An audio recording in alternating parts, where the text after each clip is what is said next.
The old '98 Ford F-150 gave a gut-deep, dry cough before the V8 engine reluctantly turned over, filling the damp garage air with a low, rumbling groan.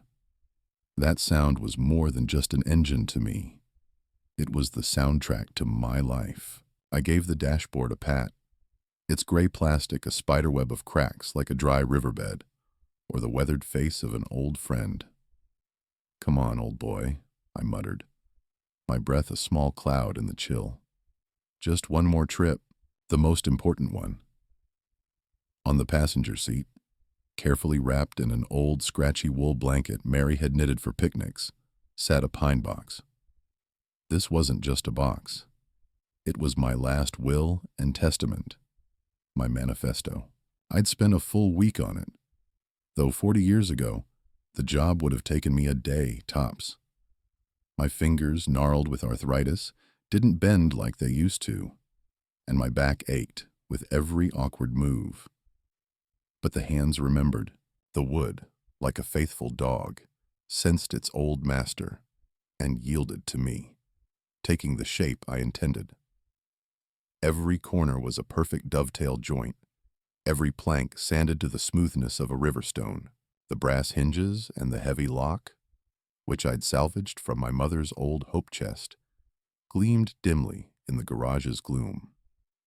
Inside this pine sarcophagus, nestled in beds of dark green felt, lay my life. Not the shiny plastic-wrapped kits from the big-box stores, soulless and sterile, but the tools that had become extensions of my own hands. A block plane made of cherry wood, its handle worn to a perfect fit for my palm. My wife had burned a small M, for Mary, into its side, a set of chisels with ash handles, darkened by a lifetime of sweat and linseed oil. A heavy framing hammer, whose face had beaten out the rhythm of my entire life. From the first nail in the frame of our house to the last nail in the lid of her coffin. These weren't just tools. They were witnesses. Today, my daughter Jessica was having a housewarming party.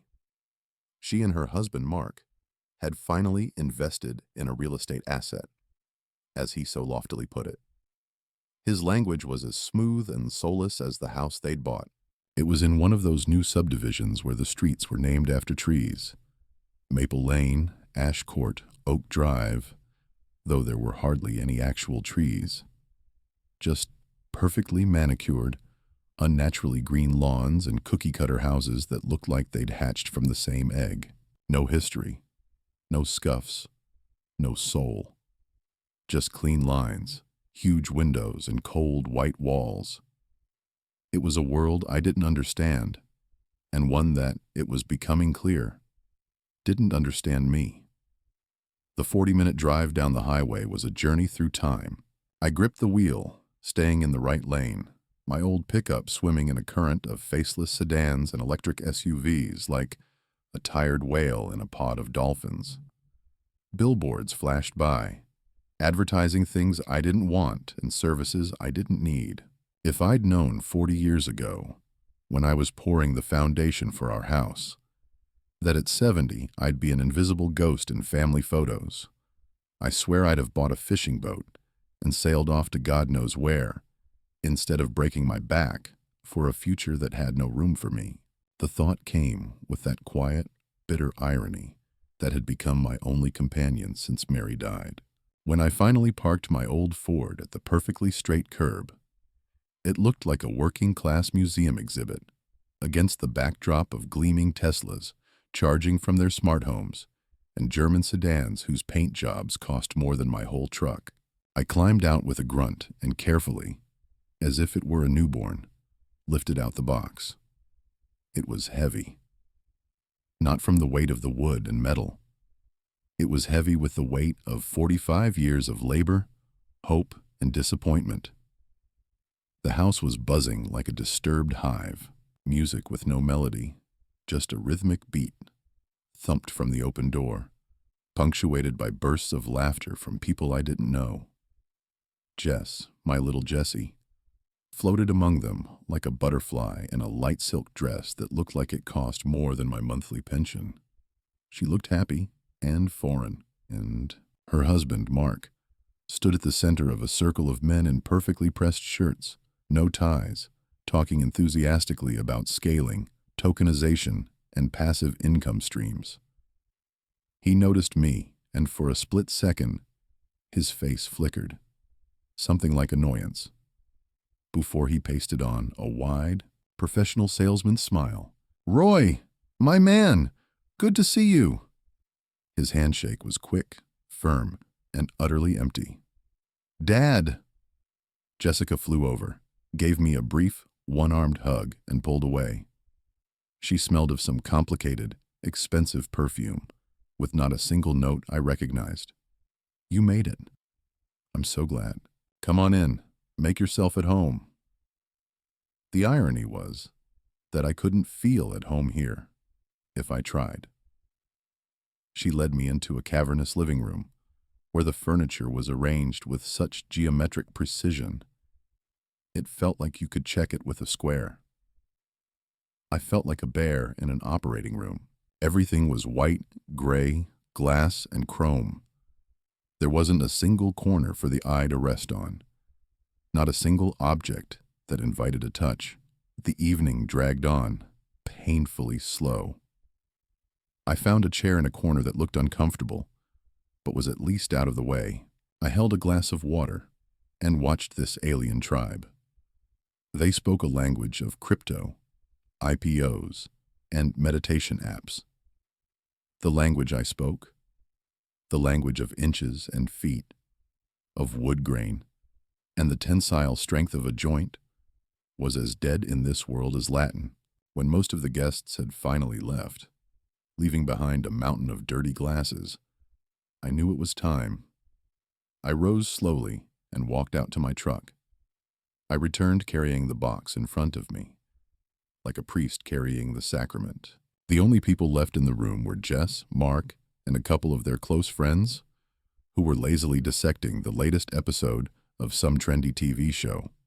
I walked to the glass coffee table and gently set down my gift. The sound of the pine wood touching the cold glass felt out of place, almost a profanity in the quiet room. "Jess, this is for you," I said. My voice, unused to speaking for so long, came out raspy and cracked. She looked at the box with genuine curiosity. "Wow, Dad, it's so authentic. What is it?" Without a word, I turned the key in the lock. Click. And I lifted the lid. The dark green felt lining the inside of the box seemed to swallow the light from the designer chandelier. The tools lay in their beds like sleeping warriors. In the sudden silence, I could see the light playing on the mirror-polished steel of the old block plane. I glanced around the room. Its flawless walls, its soulless furniture, its huge windows looking out on an equally flawless and soulless world. "With these," I started, the words feeling heavy in my mouth. "With these, I built our house, every wall, every roof joist. I built your first big girl bed when you grew out of the crib, and the bookshelf when you started reading your first chapter books. With these, I fixed everything that broke and built everything we didn't have. Everything I know about the world, about life, about love. It's all in here." I poured my entire soul into those words. I hoped she wouldn't just hear me, but the echo of the past, that she wouldn't see just iron and wood, but 45 years of my life, my devotion, my unspoken love. And then Jessica laughed. It wasn't a mean or mocking laugh. No, it was much worse. It was light, airy, tinkling, filled with a completely sincere, innocent bewilderment. It was the laugh of someone looking at a strange artifact in a museum, unable to comprehend its purpose. A laugh that devalued everything without meaning any harm. "Oh, Dad," she said, covering her mouth with her hand as if embarrassed by her own reaction. "That is so sweet of you. Really, but who uses these anymore?" I mean, seriously, if we need something, we just order it on Amazon. Or we get a handyman through an app.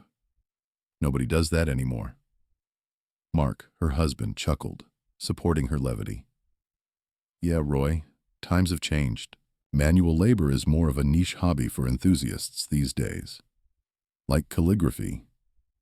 Their friends smiled politely, understandingly.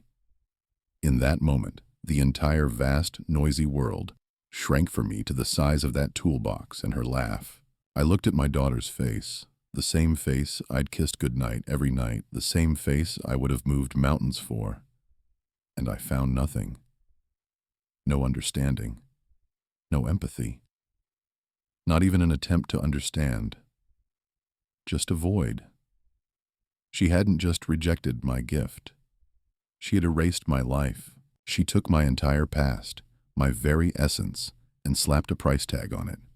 Vintage hobby. I said nothing. What was there to say? Silence was all I had left when the primary language of my life had been declared dead. Slowly, with a kind of detached precision, I closed the lid of the box. The dull thud of the lock clicking shut sounded like a gunshot in the deafening emptiness her laugh had left behind. I gotta go, I said, lifting the box from the table. It felt twice as heavy. It's late. I'm tired. Dad, wait. Jess snapped out of it, seeing me take the gift. A flash of confusion crossed her face. Leave it here. We'll find a spot for it. Maybe hang it on the wall in the garage. It'll look nice. No. My voice was firm, without a trace of doubt. I was surprised by its strength myself. It doesn't belong here. I turned, and without looking back, walked to the door. No one tried to stop me. I could feel their eyes on my back. They probably just thought the old man was being sensitive. I opened the creaking door of my pickup and gently, like a fragile relic, placed the box on the passenger seat. I drove the whole way home in a crushing silence, the radio off. My right hand rested on the warm, smooth pine lid. It was like holding Mary's hand. The box was the only thing in the entire world that still spoke my language. And tonight I was taking it home. Not because I'd changed my mind about the gift, but because there was no one left to receive it. Back home, I didn't turn on the lights. The house greeted me with its usual thick silence. But tonight it was different. Not peaceful, but oppressive, ringing with unspoken words and the echo of my daughter's laughter. I placed the box on the old kitchen table, right where Mary's plate used to be. It stood there in the gloom like a headstone on the grave of something important. I couldn't sleep. The night turned into an endless pilgrimage through my own past. I walked from room to room, and the house, which wasn't just a structure of wood and nails, but a living diary of my life, spoke to me. Every creak of a floorboard was a familiar word, every scratch on a doorframe, a frozen photograph.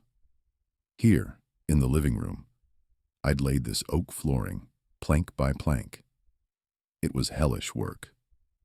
I remember Jess, maybe 3 years old at the time, crawling all over the freshly laid floor, getting in my way, leaving little drool marks on the wood. She'd laughed until she cried when I'd finally put down my hammer, scooped her up, and tossed her almost to the ceiling. I'd done the ceiling myself, too. Leveled it, plastered it, painted it. I remember the smell of the paint and her tiny hand in mine as she tried to help. I climbed the stairs, my steps slow and heavy, and my hand instinctively found the banister. Ash. Smooth, warm, solid. I'd carved it from a single trunk I'd hauled back from Old Man Johnson's sawmill. I remember Mary standing beside me, saying worriedly, "Roy, aren't the balusters a little too far apart? Jess could stick her head through and get stuck." I didn't say anything, But the next day, I ripped it all out and set the balusters twice as close as the code required. I was thinking of her safety. The language of my love wasn't in the words, "I love you," but in those extra inches of wood between the posts. She never knew. I walked into her old room. It was a guest room now, but the furniture was the same. And on the wall hung that same bookshelf. I went to it, touching the pine boards with my fingertips, feeling their rough texture. She was 6, and she had fallen in love with reading. Books were scattered all over the house. One evening, I came home from a construction site, bone-tired, filthy, smelling of concrete. Mary met me at the door, kissed me, and said quietly, but insistently, "Roy, she needs a bookshelf. Badly." I didn't argue or complain about being tired. I just nodded, ate my dinner, and went out to my workshop in the garage. I worked late into the night under the light of a single dim bulb, the smell of fresh pine shavings mixed with the cool night air. The first roosters were crowing by the time I finished. The next morning, when Jess woke up, the shelf was already hanging above her bed, all her books arranged on it. She clapped her hands, her eyes shining brighter than any sun. "For my treasures," she shouted. It was the best payment I'd ever received for my work. I ran my finger along the back panel, feeling for something no one else knew was there. A small, crudely carved letter, J. My secret mark, hidden from the world. It felt like yesterday. "And today," she said, "nobody does that anymore." Downstairs in the kitchen again, I mechanically opened one of the cabinets. I'd made the maple fronts myself when the old ones fell apart. They'd been serving for 20 years, and the hinges didn't even squeak. Inside, in the corner, sat a solitary white mug with a neatly glued handle. Mary's mug. I remembered the day the handle broke off. Jessica was a prickly teenager then. "Mom, just throw it out and we'll buy a new modern one," she'd said with disdain. But Mary had just smiled softly and replied, "Why? Your father can fix anything." And I had. I sat for half the evening, fitting the pieces together, using a special porcelain glue. It held for another 10 years. We took turns drinking our tea from it. It was our little silent ritual. After she was gone, I couldn't bring myself to throw it away. It was tangible proof of her faith in me. The thoughts flowed, one more bitter than the next, like muddy spring water. I sat at the kitchen table, opposite my toolbox. I wasn't thinking about how hard I'd worked. I was thinking about why. After Mary was gone, this house and my workshop became my only sanctuary. The silence in the house was deafening, unbearable. I didn't know how to talk about my grief. I didn't cry at the funeral. Men of my generation don't cry. We work. And I expressed my pain through wood. That's when I built the swing on the back porch. 2 wide seats. Out of oak, strong and enduring, like my sorrow. I would sit on it for hours, rocking back and forth in complete solitude, looking at the empty space beside me and imagining she was there with me. I dreamed that one day Jess would bring her children here, that I, gray and old, would sit on that swing while her son or daughter ran around on the lawn I mowed every Sunday.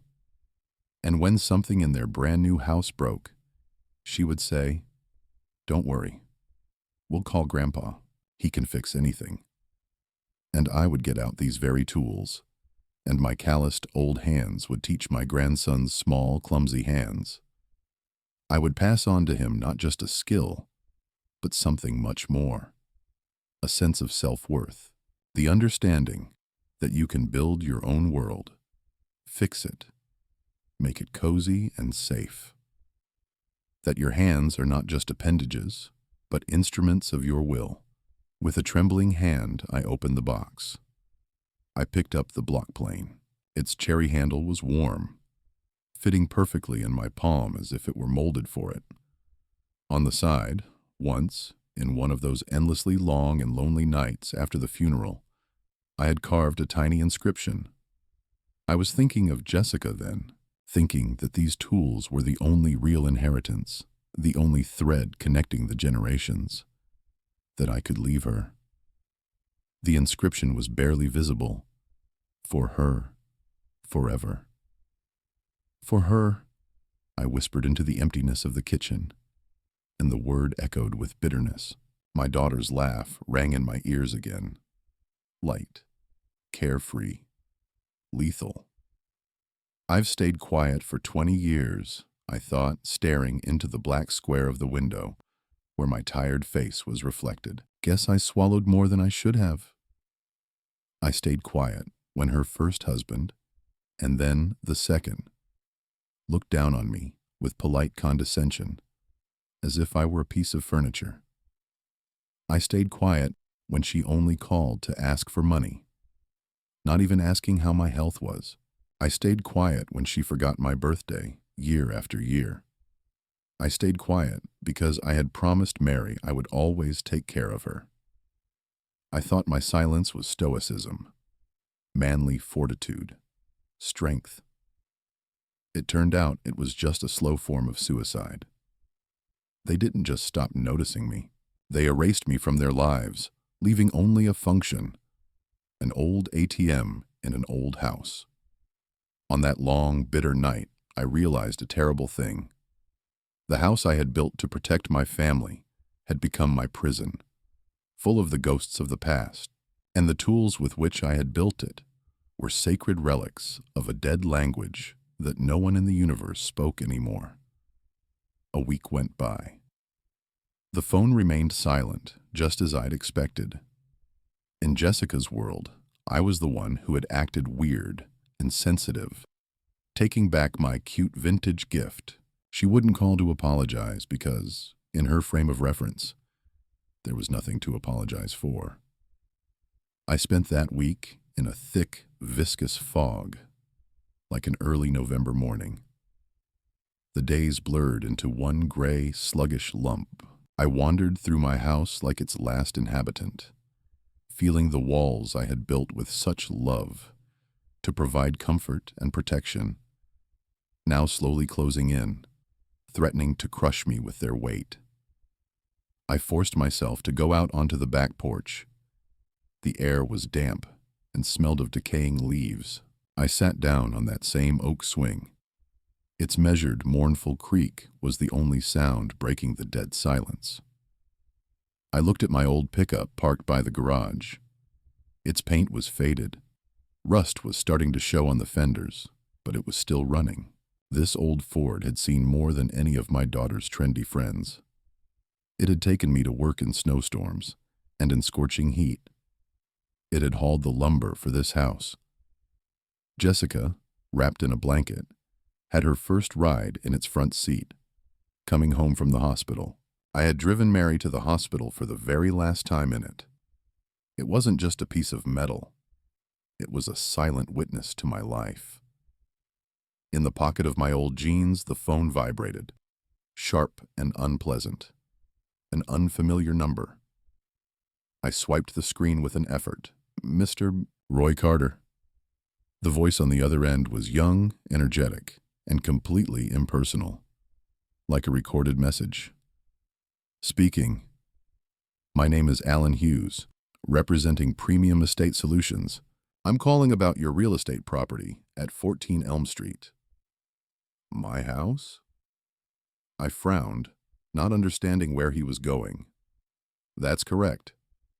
Your daughter, Ms. Jessica Carter, and her partner, Mr. Mark Stanton, have commissioned us to conduct a full market value appraisal of the property. We have prepared the report. I must say, the land value in your area has shown phenomenal growth in recent years. They asked us to forward the documents to you for your review and further action. The blood slowly drained from my face and a buzzing started in my ears. Hold on, I didn't order any appraisal. The client was Ms. Carter, She is listed in the documents as your sole heir. We are simply doing our job, sir. The report will be in your email within the hour. Have a good day. Short beeps.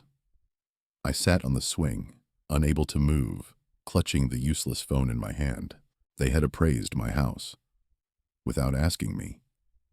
Like a farmer appraises old livestock before sending them to the slaughterhouse.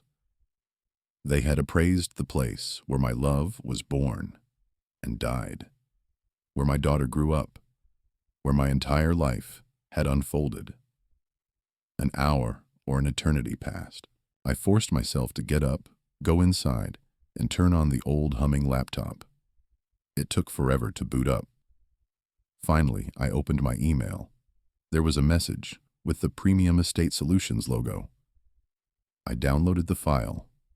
The report, 20 pages of cold corporate text with photos of my house taken from the street, charts of land price growth, and numbers. Huge, bold numbers. My life, my work, my grief, and my joy were reduced to a single sum with 6 zeros. And in the conclusion, which I reread 3 times, it was written in black and white.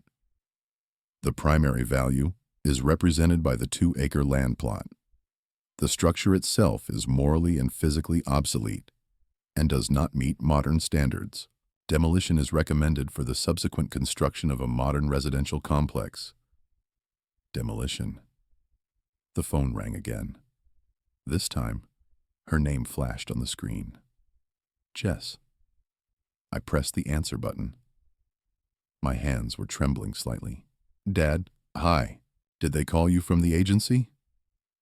Her voice was exaggeratedly cheerful, businesslike. Not a shadow of embarrassment or guilt. Yes, was all I could manage to say. Great. Did you see the numbers?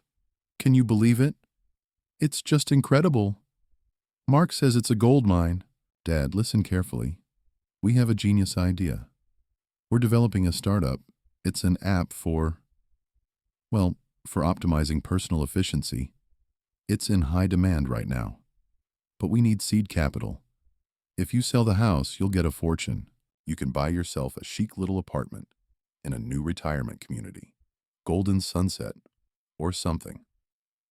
They have a pool, medical care, no worries about an old house, and you'll invest the rest of the money in our business. Dad, you'll be an investor in a groundbreaking project. Can you imagine? I was silent. I listened to her excited chatter and physically felt a chasm opening up between us.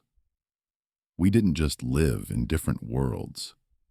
We lived in different universes. Dad, it's just an old house, she continued, apparently taking my silence for indecision.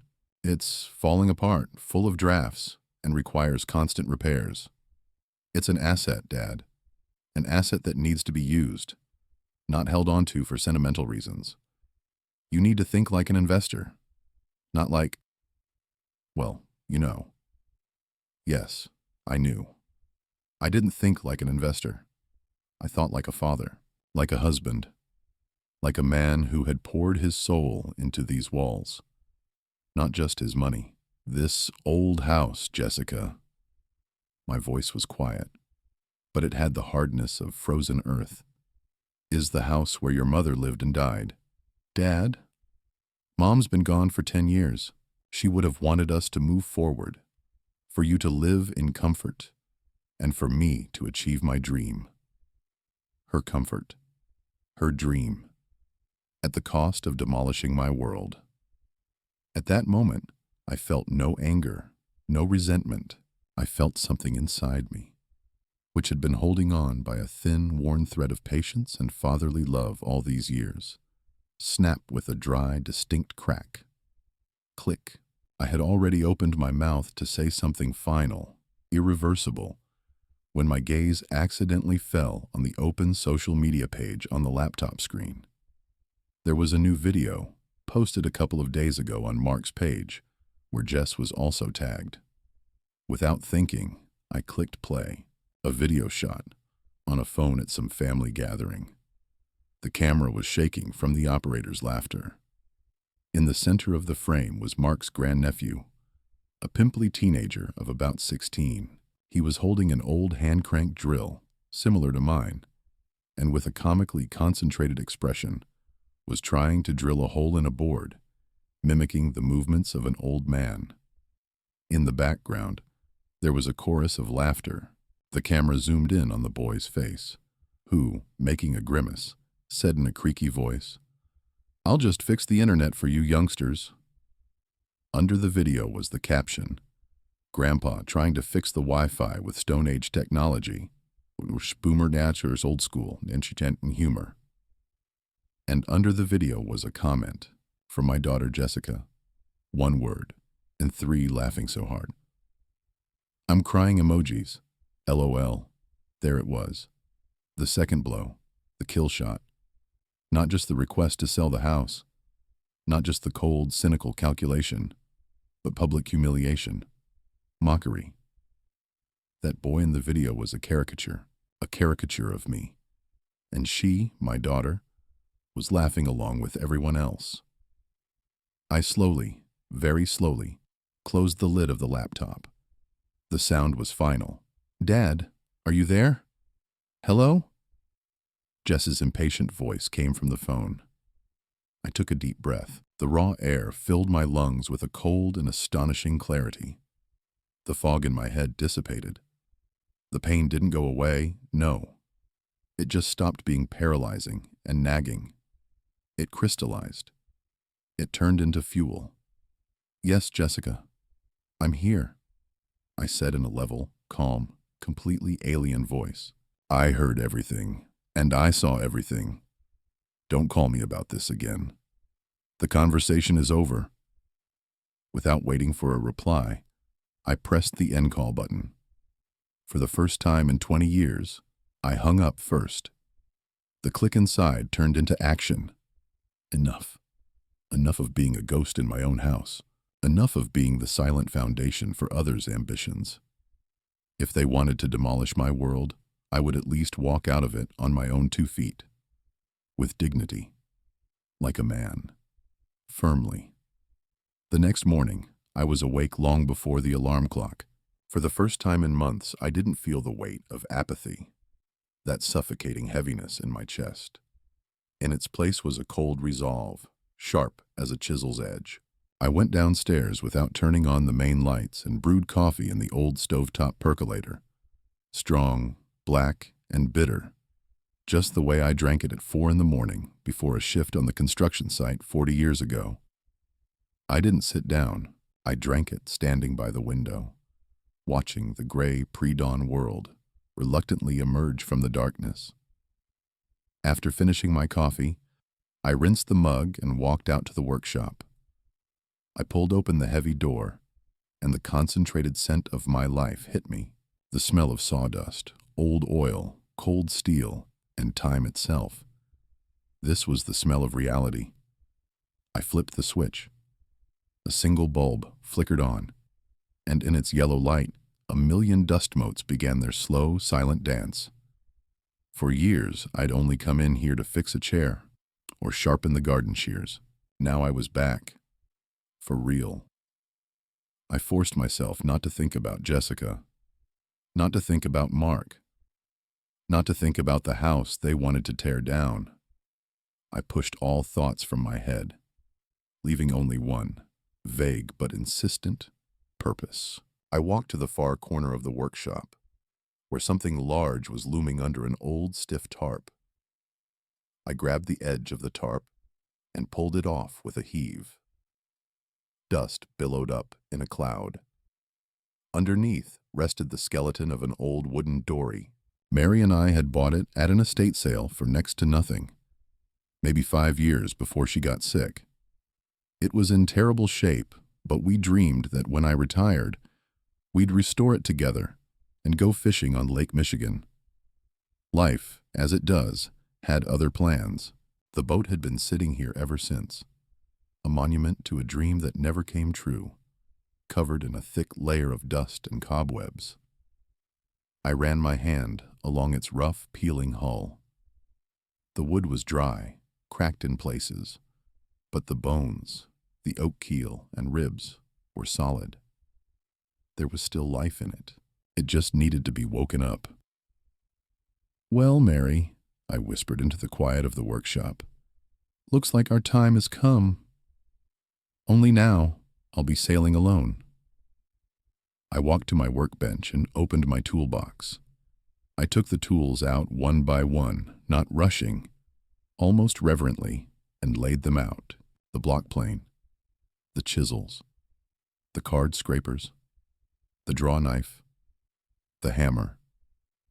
Each one settled into my hand as if it had been grown by nature itself to be there. The first job was the dirtiest, stripping the old, flaking paint.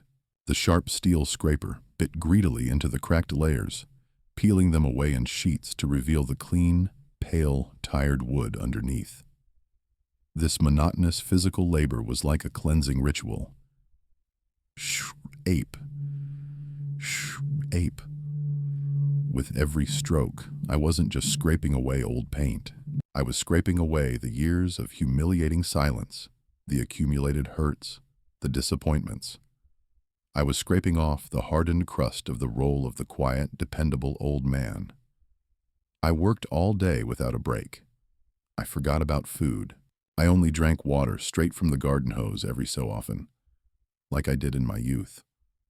The muscles, long unaccustomed to such a strain, began to ache and tremble by evening. But this pain was real, honest. It was proof that I was still alive, that my hands were still good for something.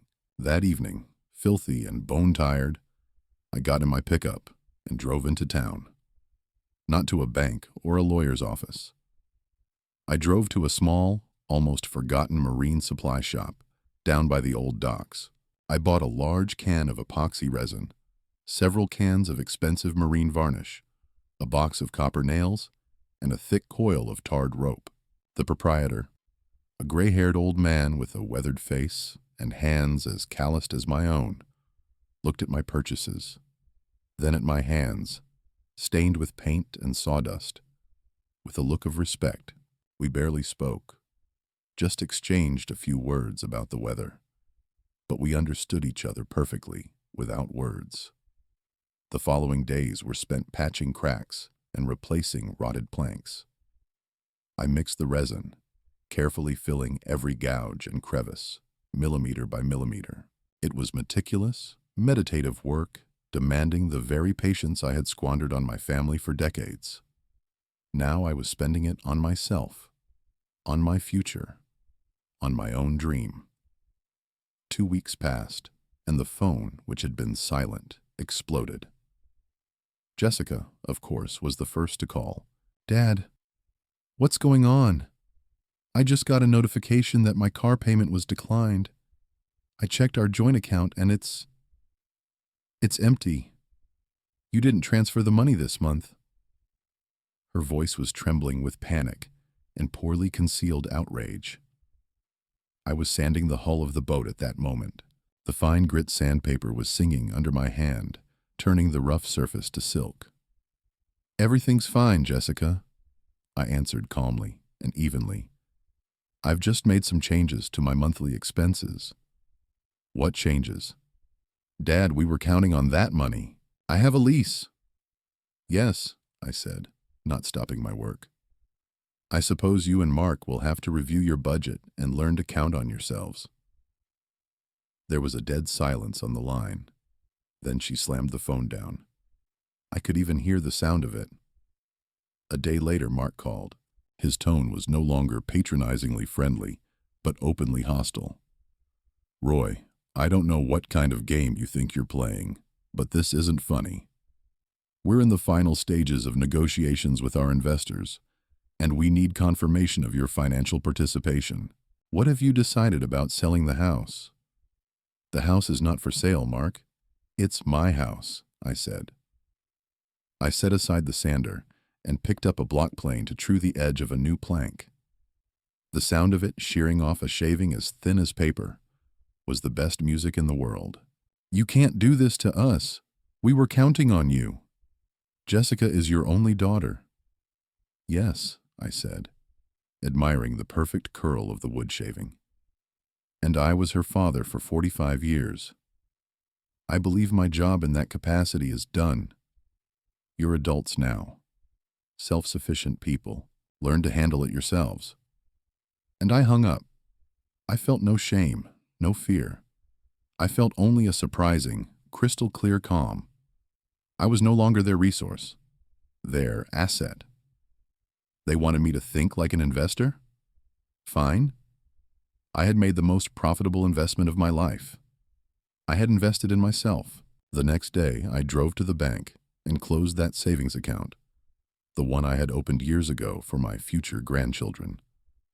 All the money, down to the last cent, I had transferred to the account of a foundation I had just established, the Mary Carter Scholarship for students of local trade schools. I acted quietly, methodically, without anger or fuss, like a carpenter building something solid and true. I wasn't destroying, I was building, but this time, for myself, and for others like me, for those whose hands still remembered how to create, not just consume. The boat was transforming before my eyes. I coated it with 6 layers of marine varnish, and the wood came alive, revealing its warm, honey-colored, living texture. It wasn't just beautiful, it was real. It had a soul. One evening, as I was finishing up, they arrived. Together. Their expensive German SUV pulled up silently to my yard. They got out and stood there, watching silently, as I, on my knees, fastened a shiny brass nameplate to the boat's transom. "What is that?" Jessica finally asked. Her voice was full of disbelieving indignation. "You spent all the money on this old wreck." I tightened the last brass screw, got to my feet, leaning heavily on the boat's gunwale, and wiped my hands on a rag. I turned to face them. "I didn't spend money, Jessica," I said calmly. "I invested time in something that actually matters." "Matters?" Mark sneered. "This piece of junk matters, but your own daughter's future doesn't." And then Jessica started to cry, loudly, hysterically. But these weren't tears of remorse. They were angry, helpless tears of a child who'd had an expensive toy taken away. "How can you do this to us? Why are you being so cruel?" she screamed through her sobs. I looked at her beautiful face, twisted with anger and resentment, and for the first time in many, many years, I told her the truth. Straight, without holding back. I didn't yell, I didn't accuse. I just stated the facts. I spoke quietly, but I could see from their faces that every word hit its mark. Cruel. Am I cruel? Was I being cruel when I worked 60, sometimes 70 hours a week, so you could go to the best schools? Was I being cruel when I stayed up all night building this house, so you could have your own bright, warm room? I spoke to you in one single language for 45 years, Jessica. The language of my hands. I built, I fixed, I created a world for you. And you came into your new sterile house and laughed at my entire life's work. You called the house your mother grew up in and loved an asset for demolition. You humiliated me in front of your friends and laughed at a caricature of me on the internet. You demanded that I erase myself, my history, my memory for your stupid startup. I wasn't the one being cruel, Jess. You were the one who was blind and deaf. And now, my eyes are simply open. And yes, the conversation really is over. They stood there, thunderstruck. They had nothing to say. All their slick confidence, all their anger, evaporated, leaving only a raw bewilderment. I turned my back on them and lovingly placed my hand on the smooth, warm hull of my boat. On the brass plate I had just attached, her name was neatly engraved, Mary J., my wife's name, and my daughter's name, the way she used to be. a long time ago. A week later, I launched the boat. My old buddy Joe, who I'd worked construction with years ago, helped me trailer it down to the lake. The same lake Mary and I had dreamed about for so long. When its freshly varnished wooden hull gently touched the water, I felt an invisible but immense weight lift from my shoulders. She floated perfectly. I pushed off from the shore with an oar, started the small outboard motor, and for the first time in many years, felt something very much like happiness. Not the loud, showy joy that littered my daughter's social media feed, but a quiet, deep, almost unshakable contentment. I motored slowly across the glassy surface of the lake, a light breeze puffing out my old flannel shirt like a sail. I hadn't brought any fishing rods. I didn't need a catch. I needed this silence, broken only by the steady hum of the motor and the gentle lapping of water against the hull. I needed this peace. And so my new life began. Not a radically different one, no. I didn't sell the house and move to Florida. I still lived in my old house, drank the same bitter coffee in the mornings. But something fundamental had changed inside me. I stopped waiting for a call, for an apology, for understanding. I stopped hoping. I just lived. I pulled the books I'd been putting off for decades down from the attic and read them, sitting on the swing on the back porch. I started driving my old pickup more often to the diner on the other side of town, the one that served the best apple pie in the world, and where no one looked at my work-worn hands with disdain. I talked with other gray-haired old men like me about the weather, about fishing, about politics, about their ailments, about the old days when the grass was greener, and nobody laughed at anybody. One day, coming back from town, I found an official envelope in the mailbox. It was a letter from the local community college. The dean was thanking me for establishing the scholarship and was pleased to inform me that its first recipient was a young man from a rough background who dreamed of becoming a cabinet maker. A photo of him was enclosed. A kid with serious, intelligent eyes and strong, capable hands. I looked at that photo for a long time. Then I went into the workshop and pinned it to the wall right above my workbench. My legacy had found its heir. 2 months went by. I hadn't heard a peep from Jessica. Through the grapevine, I heard that things had gotten tough for her and Mark. They'd had to sell his expensive SUV and move into a smaller apartment. Maybe Mark even had to get a real job instead of just juggling buzzwords. I didn't feel sorry for them. I didn't wish them ill. I just felt nothing. They were adults who were finally facing the consequences of their choices. One cool autumn day, as I was sitting in my workshop methodically oiling the handles of my chisels, preparing them for winter, I heard a car pull up. The sound of the engine was unfamiliar. It was uncertain, sputtering. It wasn't Mark's quiet, expensive car. I didn't turn around. I didn't want to interrupt my ritual. The workshop door creaked open quietly. I felt a draft. Jessica was standing on the threshold, alone. She wasn't wearing a silk dress, but simple, faded jeans and an old, stretched-out sweater. Her hair was pulled back in a messy bun. She looked tired and different. The confident, business-like emptiness in her eyes was gone. In its place was bewilderment, pain, and something else I couldn't quite decipher. She hesitated to come in. She just stood there on the threshold, her gaze shifting from me to the workbench, to the neatly arranged tools, to the photo of the scholarship kid on the wall. I didn't break from my task. I continued to slowly, thoughtfully, rub the oil into the ash handle in circular motions, as I had done hundreds, thousands of times before. The silence stretched on for what felt like an eternity. It wasn't the awkward silence between strangers. It was the heavy, thick silence, full of unspoken words, between a father and daughter standing on opposite sides of a chasm. Finally, she took an uncertain step inside. She came closer, stopping at the other end of the workbench. "Your boat. It's really beautiful," she said quietly. I nodded, without looking up. She was silent for another moment, gathering her thoughts.